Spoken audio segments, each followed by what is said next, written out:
My name is Eleanor Whitfield, and at 78 years old, I learned that sometimes the people you trust most can break your heart in ways you never imagined. I used to tell my friends at the community center that I was blessed with a wonderful daughter.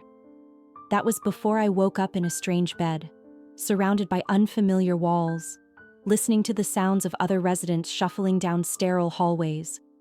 Before I discovered that while I was recovering from a minor surgery, my daughter had packed up my belongings, signed papers I never saw, and decided my fate without asking me a single question. What happened next changed both our lives forever, though neither of us could have predicted how it would end. I spent 43 years of my life in the town of Willowbrook, Michigan, where the autumn leaves painted the streets gold and crimson every October. My late husband Frank and I had moved there as newlyweds in 1959, carrying nothing but hope and a set of mismatched dishes his mother had given us. Frank worked at the Ford plant, while I taught 5th grade at Willowbrook Elementary, shaping young minds and wiping runny noses with equal dedication. Our house on Maple Street wasn't grand, a modest 2-story colonial with blue shutters that Frank repainted every 3 years without fail. But it was ours, every creaking floorboard and stubborn window that stuck in humid weather. I knew which step on the staircase groaned the loudest, the 7th one, where the morning sun first touched the kitchen wall, right above the coffee maker, and exactly how to jiggle the handle on the downstairs bathroom to stop it from running. Frank passed away 12 years ago from a heart attack while mowing the lawn. I found him by the rose bushes he'd planted for our 40th anniversary. Even in death, he was near something beautiful he'd created for me. The adjustment to widowhood was brutal. I'd wake up and set 2 coffee cups on the counter before remembering. But I persevered, as women of my generation do. I maintained my independence fiercely. Every morning, I'd wake at 6:30, make my oatmeal with fresh blueberries, tend to my garden, and walk the 8 blocks to the community center where I volunteered teaching literacy to new immigrants. Twice a week, I'd drive my old but reliable Honda Civic to the grocery store, carefully selecting produce and chatting with Martha at the checkout, who always asked about my grandchildren. My daughter Patricia lived 40 minutes away in the suburban sprawl of Riverside Heights. She'd married Richard, an investment banker who wore designer suits and checked his phone even during Thanksgiving dinner. They had 2 children, Marcus, now 16 and glued to his gaming console, and Sophie, 14, who used to love baking cookies with me before she discovered boys and Instagram. I still cooked Sunday dinners, though Patricia's family only came once a month now, citing busy schedules and the kids' activities. When they did visit, Richard would inspect my home like a building inspector, pointing out the worn carpet on the stairs or the dated kitchen cabinets. "This place is too big for you, Eleanor," he'd say, while Patricia nodded along. "You should think about downsizing." But I wasn't ready to downsize. This house held my memories. Frank's laughter echoing from the garage where he'd tinkered with old radios, Patricia's teenage footsteps thundering overhead, the pencil marks on the doorframe tracking her growth. My garden bloomed with 20-year-old peonies and the apple tree we'd planted when Patricia graduated high school. My neighbors knew me. Young Jennifer next door often brought her twin toddlers to pick tomatoes from my garden. I managed quite well, thank you very much. I paid my bills on time, kept meticulous records, and even learned to use the computer Patricia had given me 3 Christmases ago. Yes, I moved a bit slower than I used to. And yes, I'd had a few health scares. Mild diabetes managed with medication, blood pressure that needed monitoring. But my mind was sharp as ever and my spirit remained unbroken. I believed then that independence was simply a choice, a matter of determination and careful planning. Part 2. The Golden Period. The best years of my life as a grandmother began when Sophie was born. Patricia had struggled with infertility for 3 years, and when she finally called with the news of her pregnancy, I cried tears of joy into the phone. I knitted enough baby blankets to outfit a small orphanage, each stitch a prayer for the little one growing inside my daughter. When Sophie arrived, 7 pounds, 2 ounces of perfection, Patricia needed help. Richard was building his career, working 80-hour weeks, and Patricia was overwhelmed. "Could you stay with us for a while?" she'd asked, exhausted and teary-eyed. I packed my bag that very hour. For 3 months, I lived in their guest room, rising for midnight feedings, singing the same lullabies I'd sung to Patricia. Sophie would curl her tiny fingers around mine, her trust absolute. Patricia and I grew closer during those sleep-deprived nights, sharing stories and fears over cups of chamomile tea while Sophie slept between us.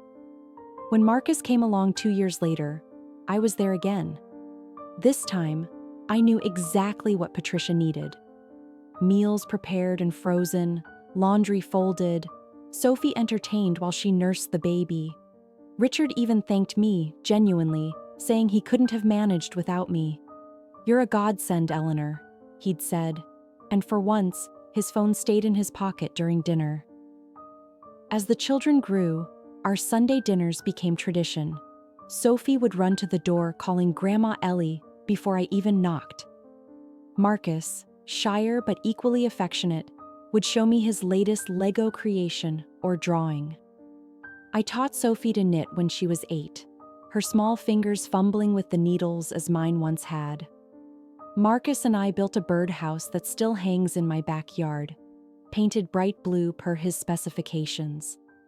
Summer vacations meant week-long stays at Grandma's house.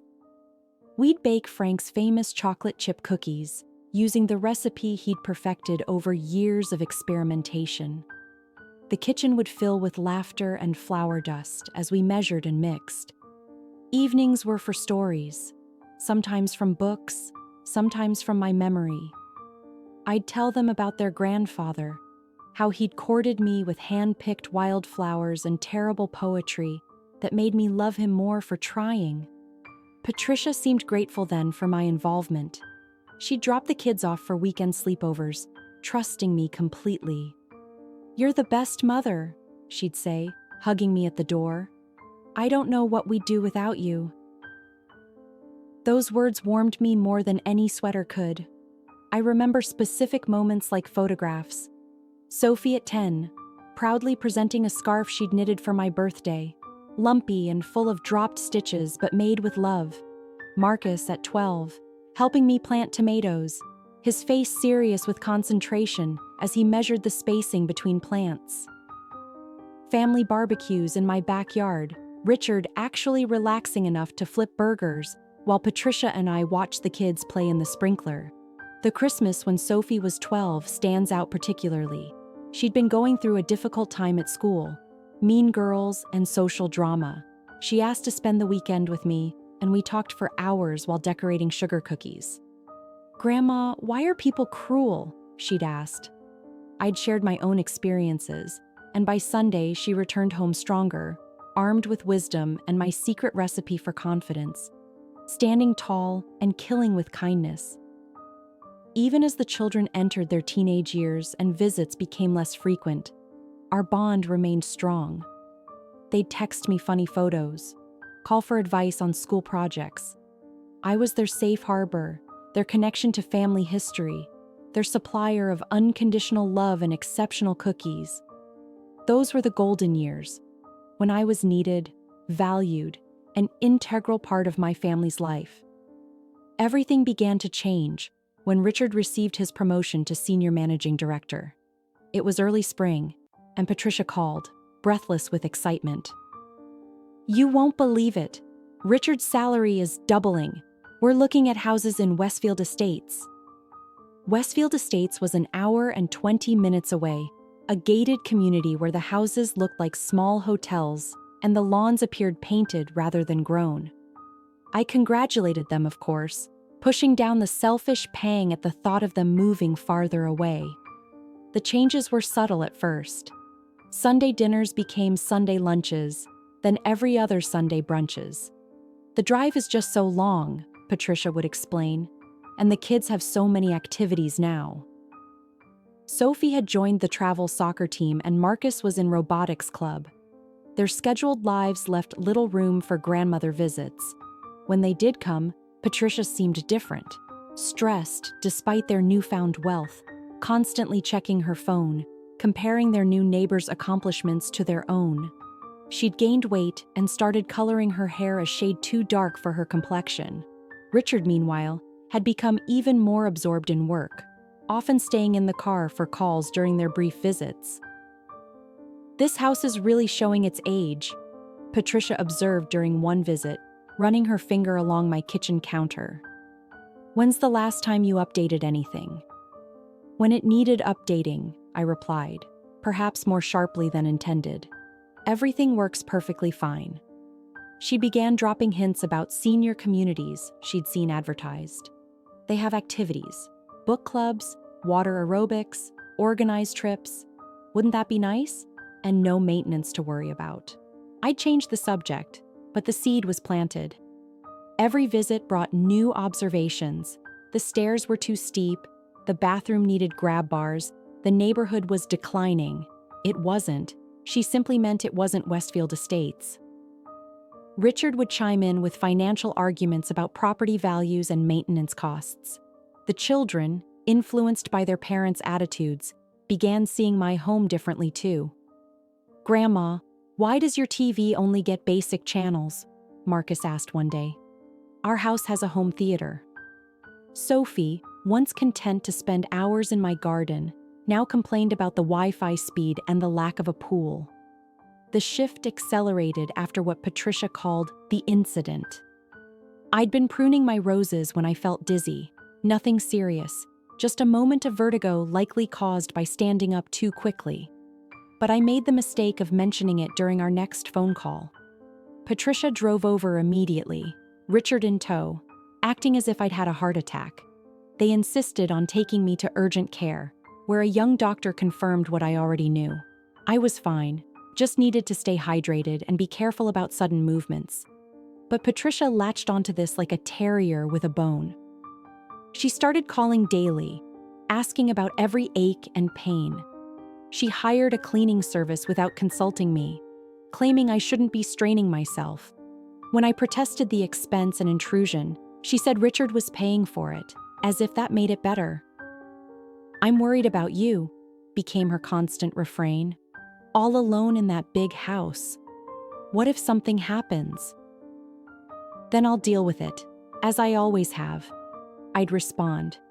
But my words bounced off her newfound anxiety like rain off a windshield. The house I'd loved for over 40 years was being reframed as a danger, a burden, an anachronism. My independence, once admired, was now viewed as stubbornness.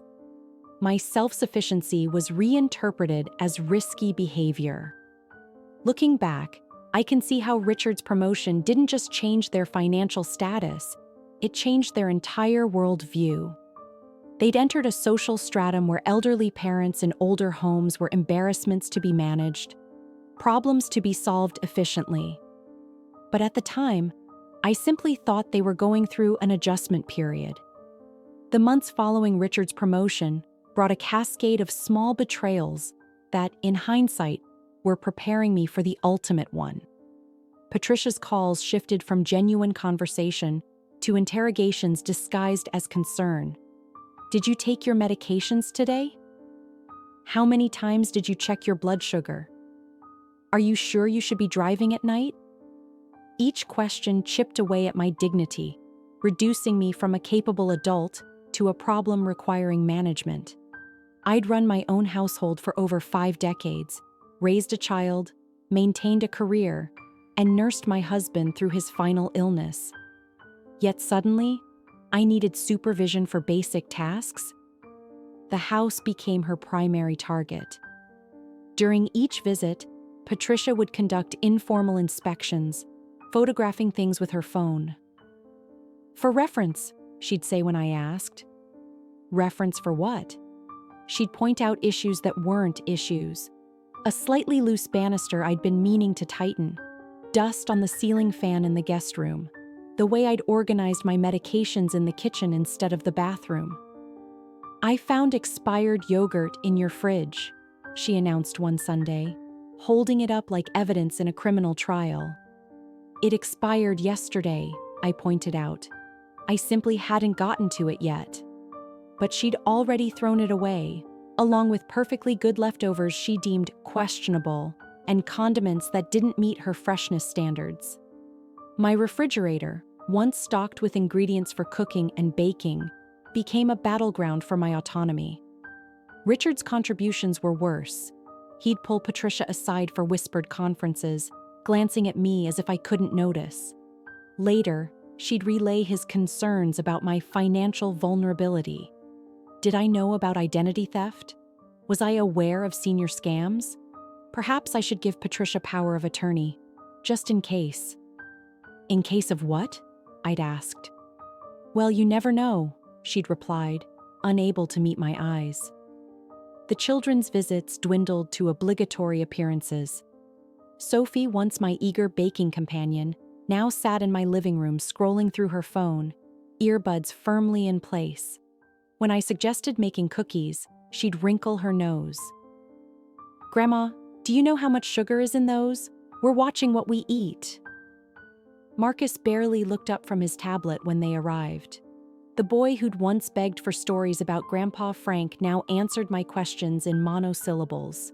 Their parents had successfully reframed their grandmother from a source of wisdom and warmth to an obligation to be endured. The final Sunday dinner at my house happened in October. I'd prepared all Patricia's favorites: pot roast with carrots and potatoes, green beans with almonds, apple pie made from fruit from my own tree. The dining room was set with my good china, chrysanthemums from the garden centered on the table. They arrived 40 minutes late without apology. Richard immediately excused himself for a call. Marcus asked if he could eat in the living room to watch something on his tablet. Sophie picked at her food, declaring she was trying to be vegetarian, despite having eaten my pot roast happily for 14 years. Patricia spent the meal listing concerns. The basement stairs were too steep, the house was too far from quality medical facilities, the neighborhood had changed. Mrs. Chen moving in next door apparently constituted decline. And, the ultimate insult, maybe I was becoming forgetful. Forgetful? I set down my fork carefully, suppressing the urge to bang it on the table. "Well, you called me Linda twice last week." "Once. I called you Linda once," immediately corrected myself, and apologized. "I was thinking about Linda Martinez from the community center while we were talking. That's not forgetfulness, Patricia. That's being human." But she'd already decided. I could see it in her eyes, the way she looked at me now, as if I were a fragile artifact that needed to be carefully preserved. The deterioration was complete. I'd gone from beloved matriarch to burden, from respected elder to problem to be solved. The gallbladder attack came on a Tuesday morning in November. I'd been raking leaves, preparing my garden for winter, when a sharp pain shot through my right side. At first, I thought it was a pulled muscle. I'd been perhaps too vigorous with the rake. But when the pain intensified and nausea followed, I knew something was wrong. I called Patricia first, as any mother would. "I think I need to go to the hospital," I said, trying to keep my voice steady despite the pain. She arrived within 30 minutes, Richard surprisingly in tow. They bundled me into their Mercedes, Patricia firing questions while Richard drove with grim efficiency.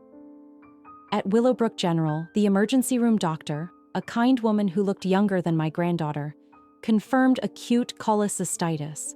My gallbladder needed to come out. "It's a routine procedure, doctor," Patel assured me. "Laparoscopic. You'll be home in a day or two, back to normal activities within a week." The surgery went smoothly. I remember waking in recovery, Patricia by my bedside looking relieved. "Everything's fine," she said, squeezing my hand. "Richard's handling everything with the insurance. You just rest." Those words, Richard's handling everything should have been my warning. I spent 2 nights in the hospital, eager to return home. The nurses were lovely, but I missed my own bed, my morning routine, my garden view. Patricia visited each day, bringing flowers and magazines. She seemed softer, more like the daughter I remembered. "I've arranged for someone to check on you when you get home," she said. "Just for the first week, to help with meals and such." I protested that I didn't need help, but she insisted.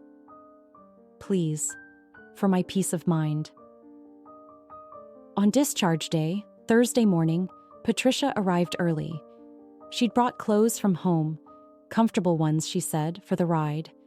Richard waited in the car. As the nurse wheeled me to the exit, hospital policy, though I could walk perfectly fine, I felt relief at the thought of returning to my sanctuary.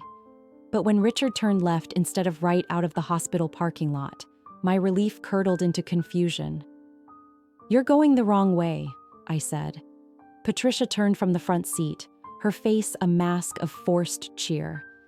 "Actually, we've arranged something wonderful. You're going to Sunset Gardens for your recovery.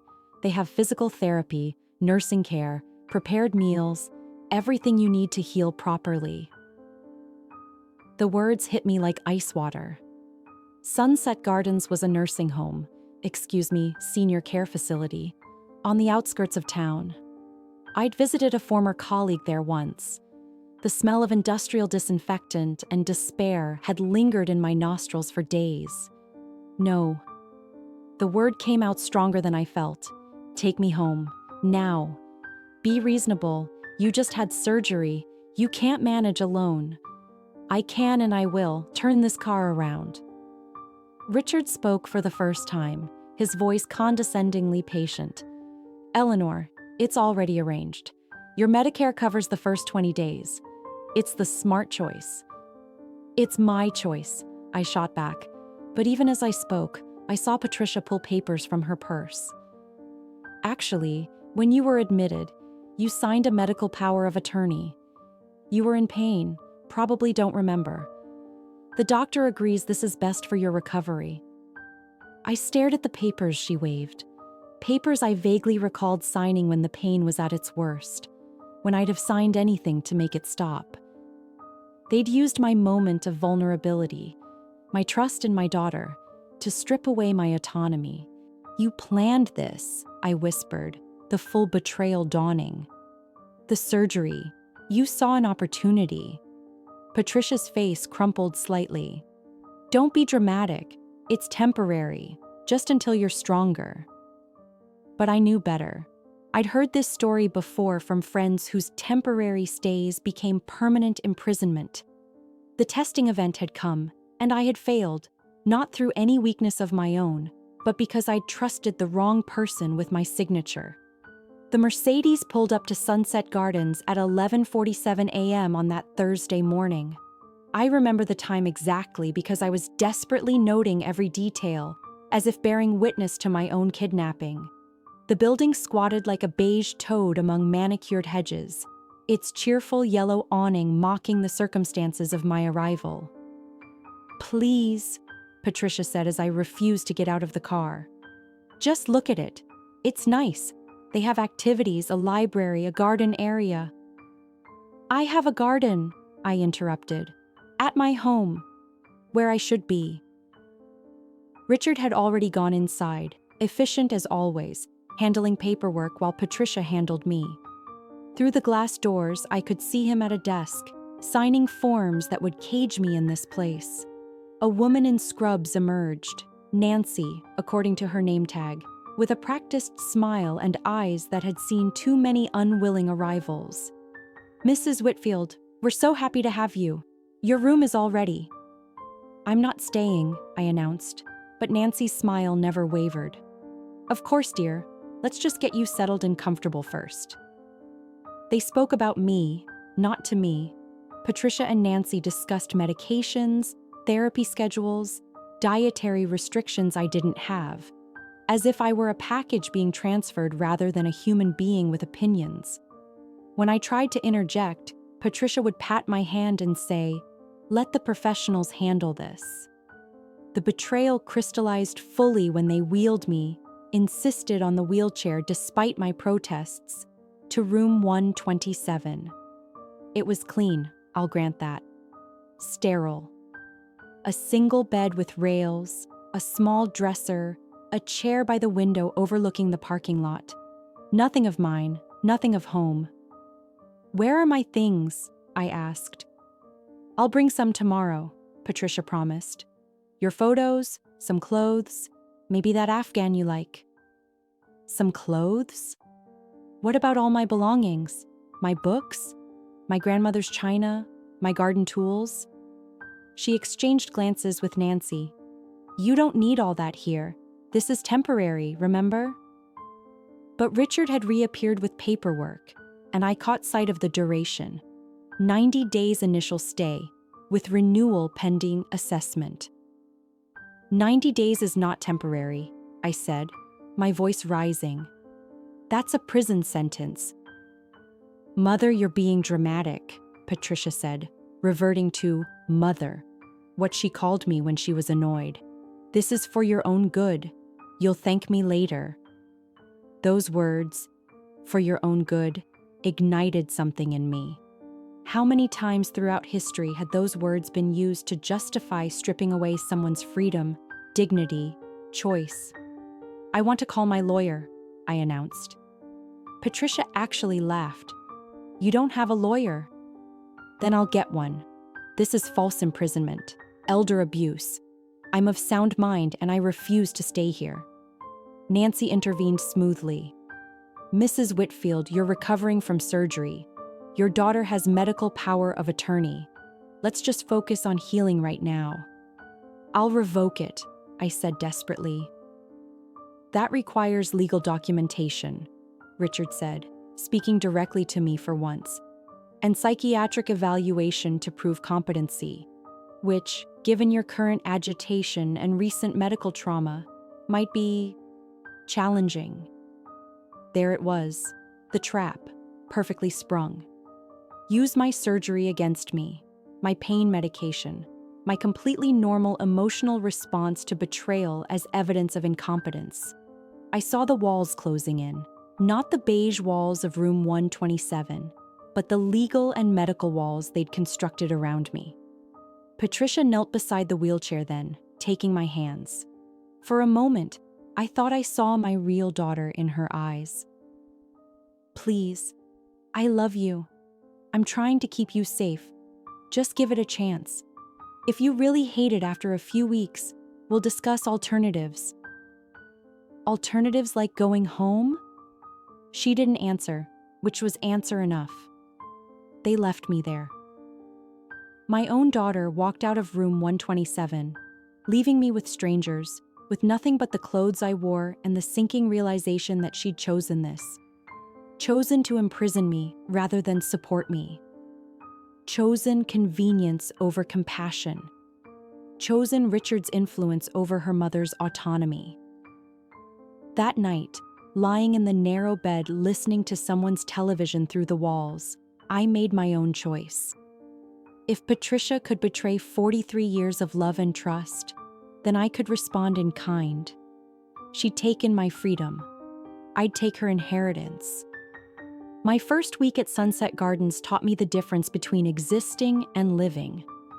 I existed in room 127, waking to unfamiliar sounds, eating lukewarm meals on plastic trays, shuffling to physical therapy where a cheerful 20-something named Brad encouraged me to work those muscles, as if I were a child needing motivation. But I was not living. Living was waking in my own bed, brewing coffee in my kitchen, deadheading roses in my garden. Living was choice, autonomy, dignity, all things stripped away by Patricia's decision. The other residents fell into two categories, those who'd surrendered and those still fighting. Margaret in room 130 had given up, spending her days staring at a television she didn't seem to actually watch. But Dolores, my table mate at meals, remained defiant at 83, constantly plotting escape and referring to the staff as the wardens. "How long have you been here?" I asked her on day 4. 2 years, 3 months, and 16 days, she replied promptly. My son put me here after I forgot to pay the electric bill. Once. I forgot once. Her story strengthened my resolve. I would not become a Sunset Garden statistic. Patricia visited on day 3, bringing a small suitcase of clothes and a few framed photos. No books, despite my specific request. No gardening magazines. Nothing that suggested a life beyond these walls. How are you settling in? She asked brightly, as if I'd chosen to vacation here. I want to go home. Her smile faltered. We've discussed this. After your recovery period, which is over, I can walk, shower, dress myself. I'm recovered. The doctors think what you pay them to think. I'd learned from Dolores that private consultations with facility doctors could extend stays indefinitely. Patricia left early that day, claiming Marcus had a robotics competition. But I knew the truth. She couldn't face what she'd done, so she fled. On day 7, I made my move. The facility had a payphone, a relic most residents couldn't navigate. But I'd memorized important numbers long ago, a habit from pre-cell phone days. I called Harold Brennan, who'd handled Frank's estate. Harold, it's Eleanor Whitfield. I need your help. Bless him. Harold didn't hesitate. What do you need, Eleanor? I need you to come here to Sunset Gardens. Bring whatever paperwork necessary to revoke a power of attorney and create a new one.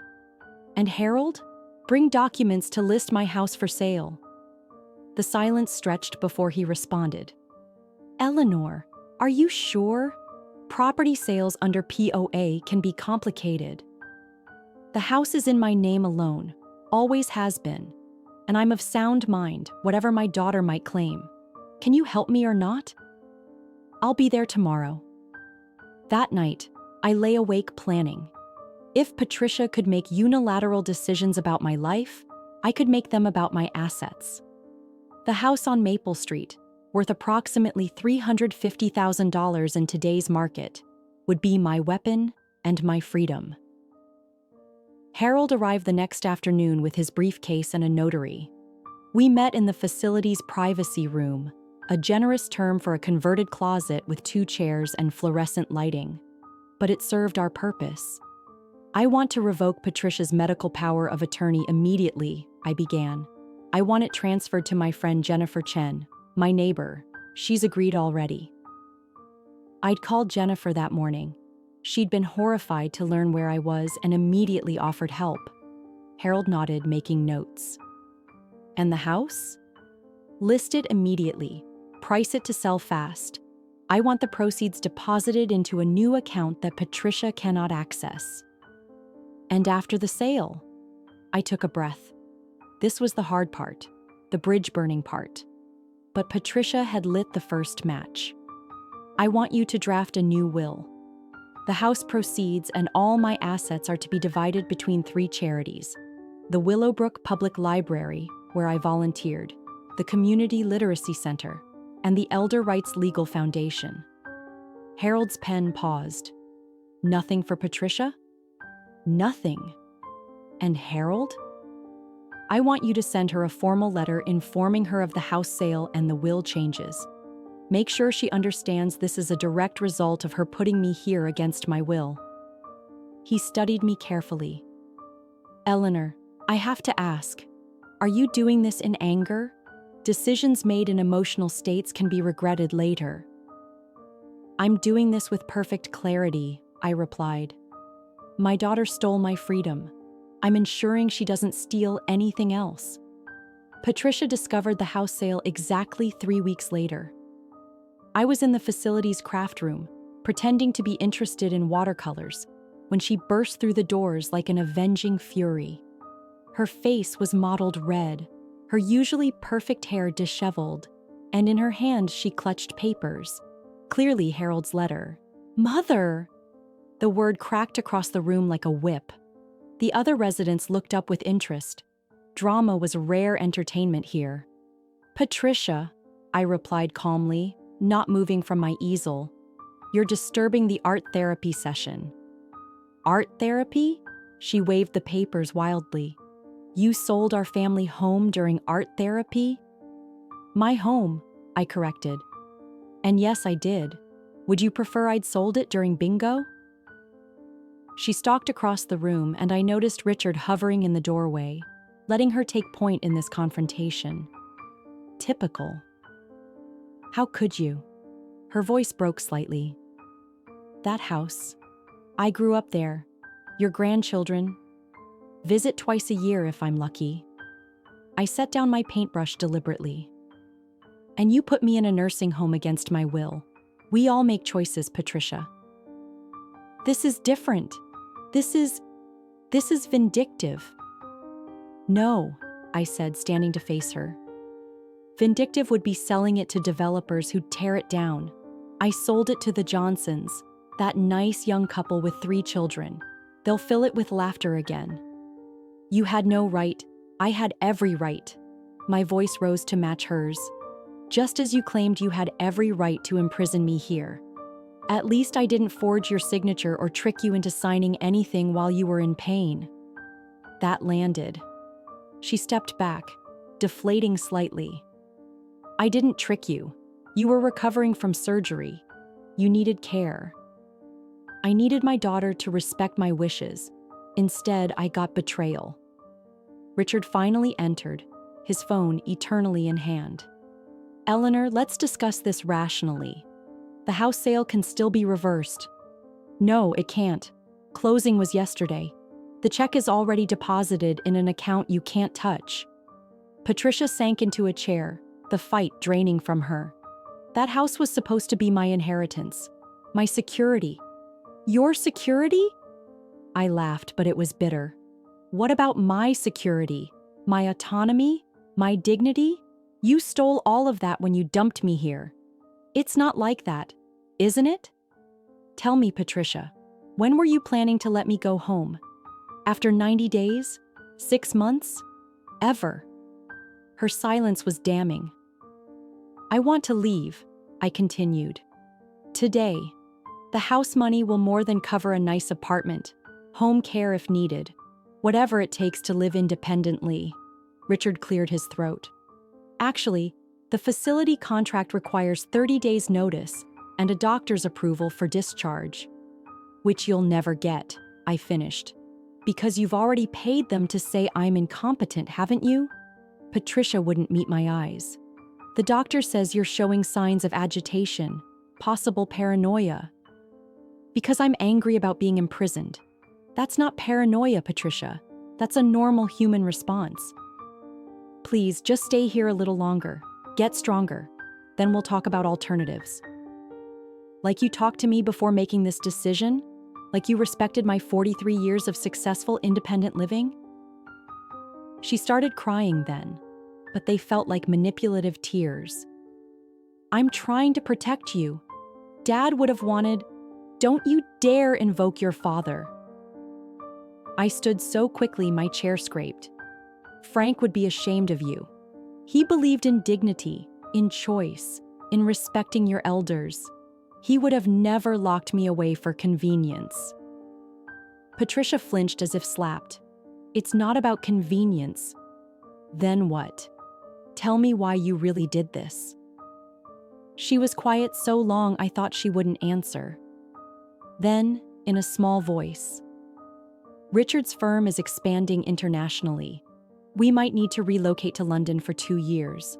I couldn't leave you alone here, and you couldn't come with us, and I didn't know what else to do." There it was. The truth, finally. She'd imprisoned me because I didn't fit into her new life plans. So instead of discussing it with me like I'm an adult, you decided to lock me away? "It's not locking away. It is exactly that," I shouted, and several staff members appeared at the door. "And now you get to go to London without any inheritance to cushion your lifestyle. Choices have consequences, Patricia. You taught me that." She left in tears, Richard guiding her out while shooting me looks that could freeze blood. But I didn't care. The confrontation had revealed everything. I was not a mother to Patricia anymore. I was a logistical problem she'd solved. The weeks following our confrontation brought an unexpected visitor. Sophie, my granddaughter, appeared on a dreary Tuesday afternoon. At 15, she'd grown taller, her face losing its childish roundness but gaining uncertainty. She stood in my doorway clutching a worn teddy bear, the one I'd given her for her 5th birthday. "Grandma Ellie?" Her voice was tentative. "Can I come in?"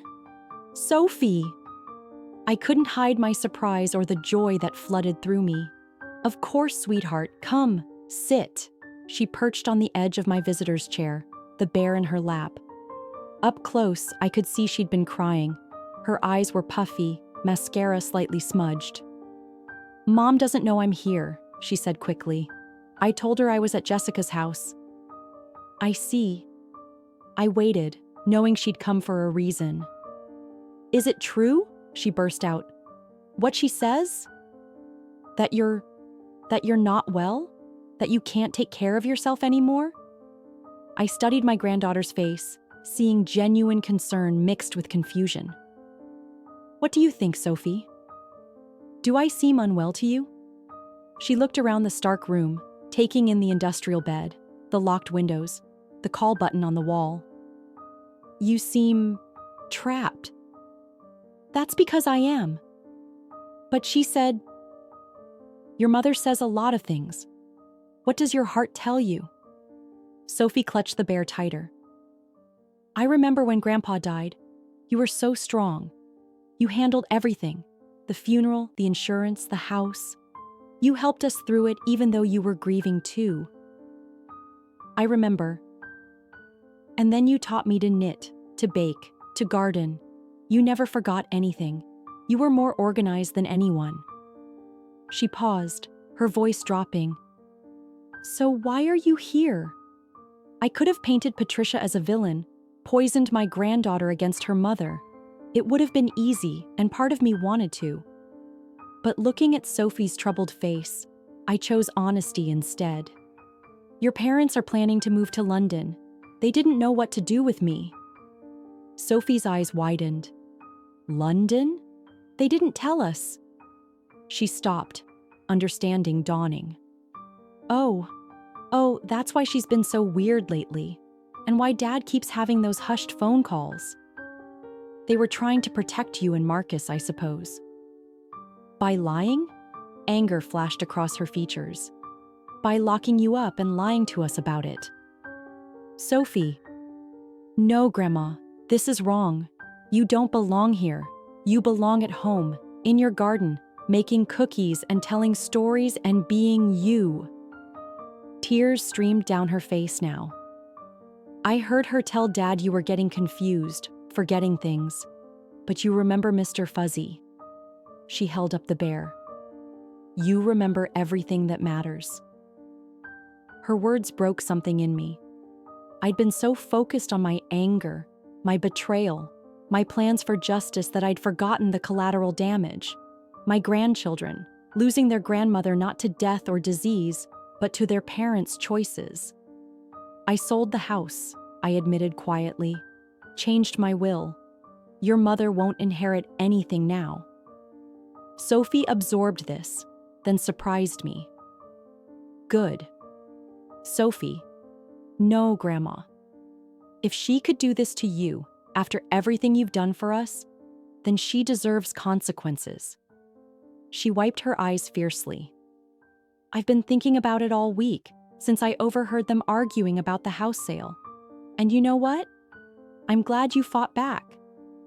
She's still your mother. She loves you." Does she? Or does she love the idea of us, the perfect family for her Christmas cards and Facebook posts? Sophie's insight was startling, painful in its accuracy. She loves us like she loved you, until we become inconvenient. We sat in silence, the weight of truth between us. This 15-year-old saw what I'd taken 78 years to understand. Love, real love, doesn't imprison people when they become difficult. "What can I do?" Sophie asked finally. How can I help? You can't, sweetheart. Not legally. But you can remember this. Remember what happened here. And when you're grown, when you have parents who might need care, remember that love means finding solutions together, not making unilateral decisions. I'll remember, she promised solemnly. Then, with teenage practicality, also, I'm going to visit you. Every week. She can't stop me. I'll bike here if I have to. Sophie, you don't have to. Yes, I do, because that's what family does. She stood still clutching the bear. Real family, anyway. After she left, I sat alone with a new understanding. My war with Patricia had casualties I hadn't considered, but it also had unexpected allies. In trying to save myself, I might have saved my granddaughter from becoming her mother. Sophie kept her promise. Every Tuesday and Thursday, she appeared at Sunset Gardens, sometimes with Marcus in tow. Her visits became my lifeline, but more importantly, they became Patricia's mirror. Through her children's eyes, she began to see what she'd done.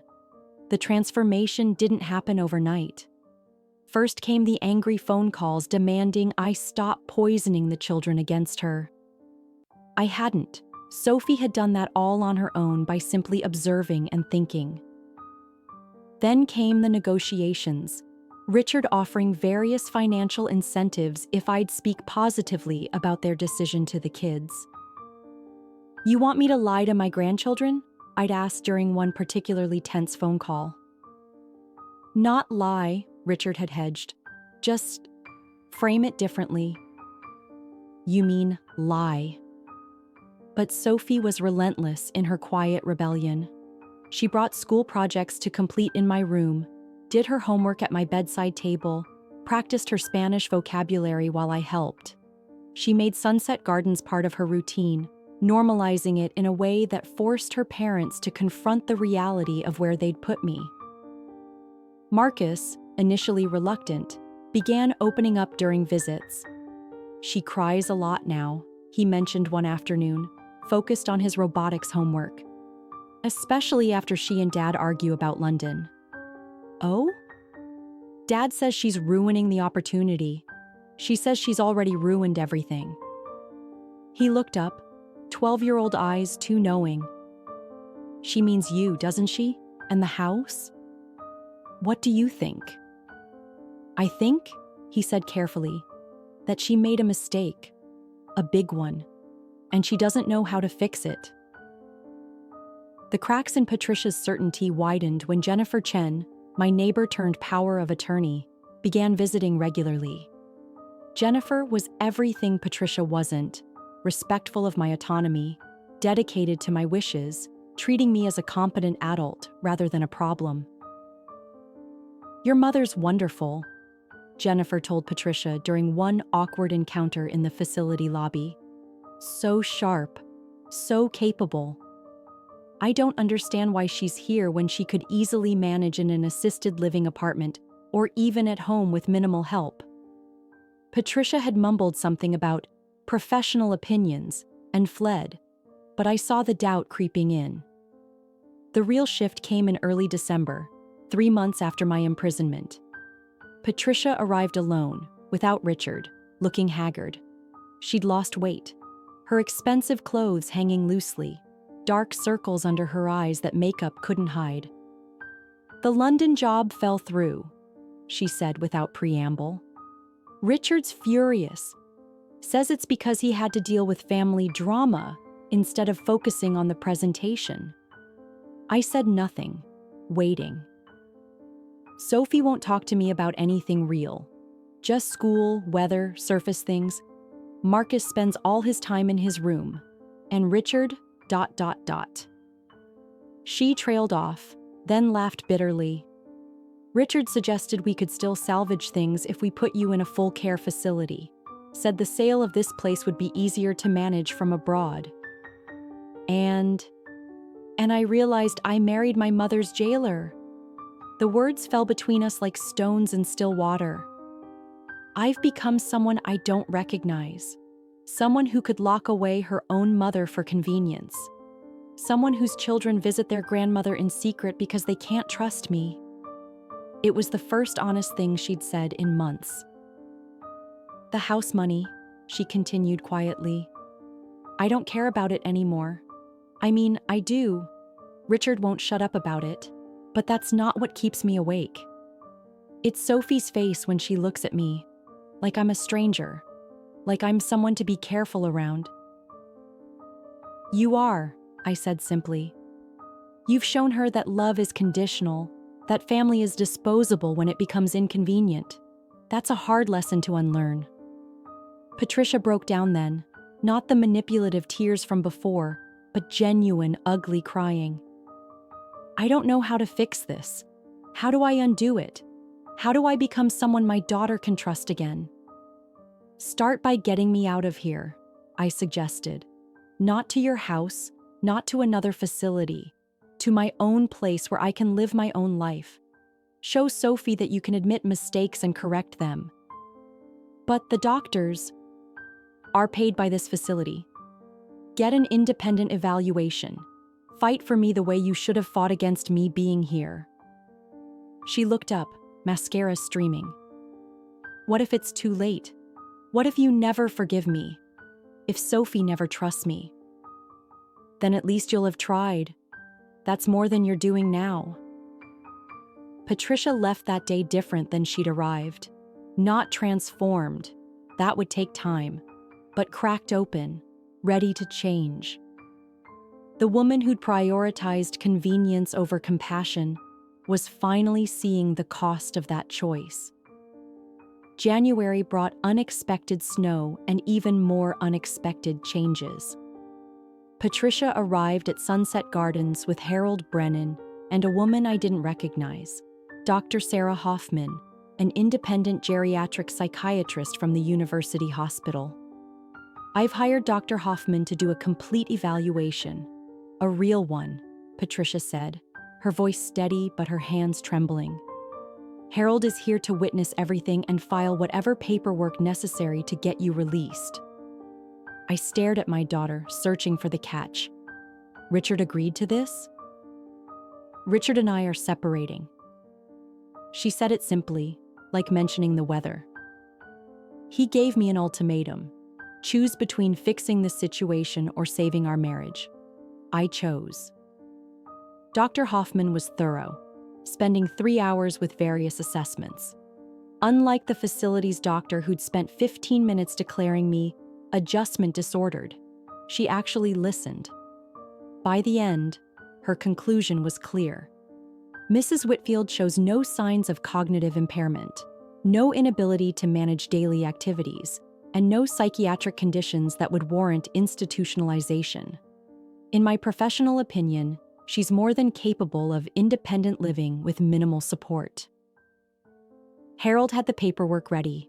Patricia signed everything without hesitation, legally reversing her earlier decisions. Within a week, I was free. But freedom felt strange after 3 months of captivity. Jennifer Chen helped me find a perfect apartment in a senior community. Not a facility, but actual apartments where residents lived independently while having access to services if needed. It was 10 minutes from my old neighborhood, with a small balcony perfect for container gardening. Patricia helped me move, bringing boxes of belongings she'd stored.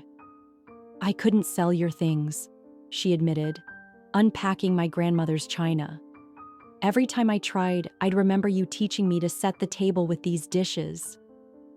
We worked in tentative silence, 2 women trying to rebuild something shattered. Sophie and Marcus came too, genuinely excited about my new place. Sophie immediately claimed the corner by the window as her study spot. Marcus tested the Wi-Fi speed and declared it acceptable. It's smaller than your house, Patricia observed, arranging photos on a shelf. But it's mine, I replied. My choice, my space, my life. She nodded, understanding the weight of those words. The divorce proceedings were swift.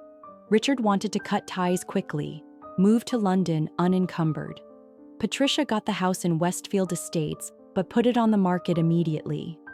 I never liked it anyway, she confessed one evening over tea in my new kitchen. Too big, too cold. The kids hate it too. Where will you go? I found a place in the old neighborhood, near Willowbrook Elementary. She smiled wryly. Turns out I missed real neighbors, real community. Westfield was all about appearances, nobody actually knowing each other. As spring arrived, we developed new rhythms. Patricia visited twice weekly, not checking up on me but actually visiting. We'd drink coffee on my balcony, watching my container garden grow. She was seeing a therapist, working through what she called my Richard years. I lost myself, she told me one April afternoon. Became someone focused on status and convenience instead of connection and care. I turned into the kind of person who could imprison her mother. She paused. I'm grateful you fought back. If you'd just accepted it. You'd have left me there, I finished. Yes, God help me, yes. I needed the shock of losing everything to see what I'd become. Sophie and Marcus thrived in the new dynamic. Without Richard's influence, and with Patricia's newfound self-awareness, they relaxed back into being kids. Sophie still visited me regularly, but now brought her mother sometimes. They were rebuilding too, slowly, carefully. I'm proud of you, I told Patricia one day in May, as we planted tomatoes in containers on my balcony. She looked up, surprised. After everything? Not for what you did, but for who you're becoming. It takes courage to admit fault and change course. About your will? What about it? Don't change it. Keep the charities. I don't deserve... I already changed it, I interrupted. You get a third. The charities get the rest. No. Yes, because the Patricia who locked me away wouldn't have fought to free me. Wouldn't have sacrificed her marriage to make things right. That Patricia deserves nothing. But the woman sitting here, dirt under her nails from planting my garden. She's my daughter again. We finished planting in companionable silence. That evening, the whole family, Patricia, Sophie, Marcus, and I, had dinner at my small table. It was cramped and cozy and real. Marcus told terrible jokes. Sophie rolled her eyes but laughed anyway. Patricia looked present in a way she hadn't in years. My phone rang. Jennifer Chen inviting me to tomorrow's community center book club. I had plans with the literacy program on Thursday, a doctor's appointment I'd scheduled myself on Friday. My life was full again, but more than that, it was mine. Later, as Patricia helped clean up, she said, I love you, not for what you can do for me or what you'll leave me. Just you. It had taken betrayal, loss, legal battles, and transformation to get here.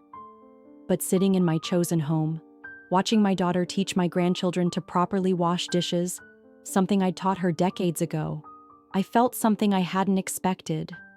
Gratitude. Not for the pain or the betrayal, but for the journey that revealed who we really were and who we could choose to become. The apple tree at my old house would bloom without me this spring, but here on my balcony, new tomato plants reach toward the sun, proving that sometimes the best gardens are the ones we plant after the storm.